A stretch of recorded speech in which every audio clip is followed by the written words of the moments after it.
नमस्कार दोस्तों, मैं Rashmi Jain, yes Z news Bhopal Madhya Pradesh. आज हमने एक परिचर्चा हेतु आमंत्रित किया है राजेंद्र जी पटेल को, जो कि एक रिटायर्ड प्रिंसिपल हैं।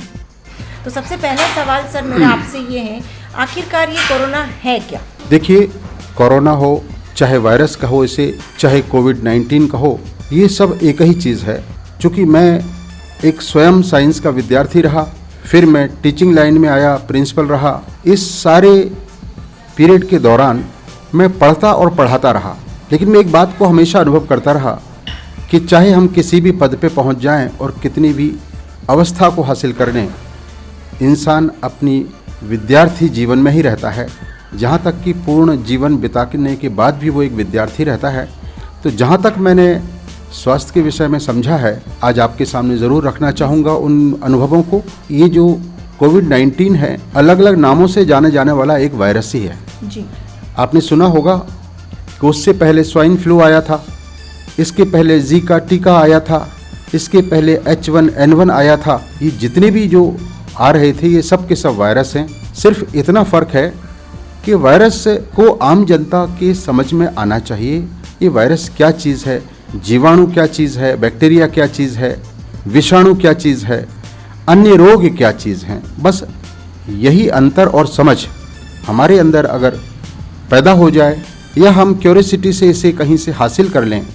कोई ज़रूरी नहीं है कि इस शिक्षा को प्राप्त करने के लिए हमें कॉलेज या किसी टीचर को अपॉइंट करना पड़े। हम बहुत छोटी छोटी चीज़ों के द्वारा, पत्रों के द्वारा, समाचार पत्र के द्वारा, टेलीविज़न के द्वारा, छोटी छोटी साइंस मैगज़ीन के द्वारा हमारे स्वास्थ्य के विषय में जानकारी हासिल कर सकते हैं। मैं एक आम जनता के लिए कुछ ऐसे चीज़ें, ऐसी जानकारियाँ, ऐसे उत्तर, ऐसे सवाल रखना चाहता हूँ जिनके विषय में मेरे उत्तरों से सबको जानकारी मिलेगी और मेरे प्रश्नों को इस तरह से रखा जाएगा जिससे कि लोग सोचने पर मजबूर हों। सर वही आप जैसा कि आप बता रहे हैं कि कोरोना एक तरह का वायरस है और ये सबको पता है। अब आप मुझे थोड़ा सा इस तरह से जानकारी दें कि कोरोना काफ़ी हद तक बढ़ चुका है, अब धीरे धीरे कमी आ रही है, फिर बढ़ाव आ जाता है।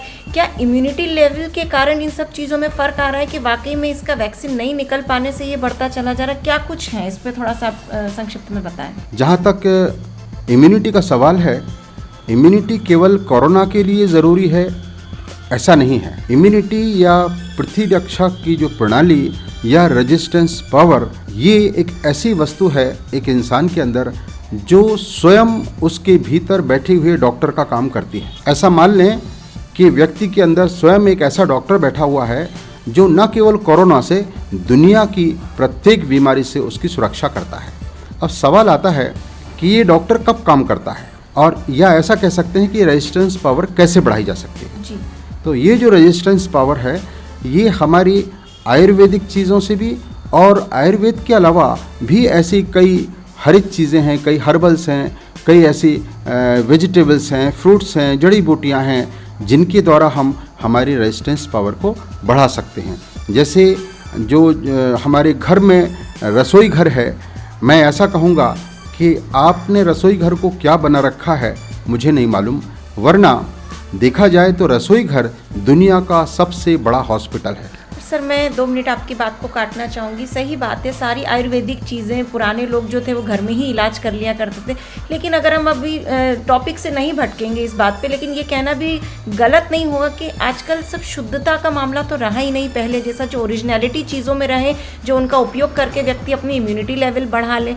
शायद इसीलिए वैक्सीन की नीड होने लगी है। इससे तो हम सभी परिचित हैं कि आज कोई भी वस्तु शुद्ध नहीं रही है, लेकिन फिर भी मैं इतना जानता हूँ, मेरा अनुभव ये कहता है कि जैसे हमारी सब्जियाँ हैं, जैसे हमारे फ्रूट्स हैं, हम कितनी भी बातें अशुद्धता की करें, ये हमारे दूसरे केमिकल की तुलना में बहुत सुरक्षित हैं। जैसे कि हम जो दवाएं खाते हैं, ये तो सीधा सीधा केमिकल है, ये तो 100% केमिकल है। अगर थोड़ा बहुत कीटनाशक आपके फलों में या सब्जियों में आता है तो वो पानी से दूर हो जाता है, और उसकी जो क्वांटिटी है वो उसके अच्छे तत्वों की तुलना में नगण्य होती है, जिससे कि जितना हमें कीटनाशक नुकसान नहीं पहुंचा पाते, उससे ज़्यादा सब्जी और फलों के तत्व हमको फ़ायदा पहुंचाते हैं।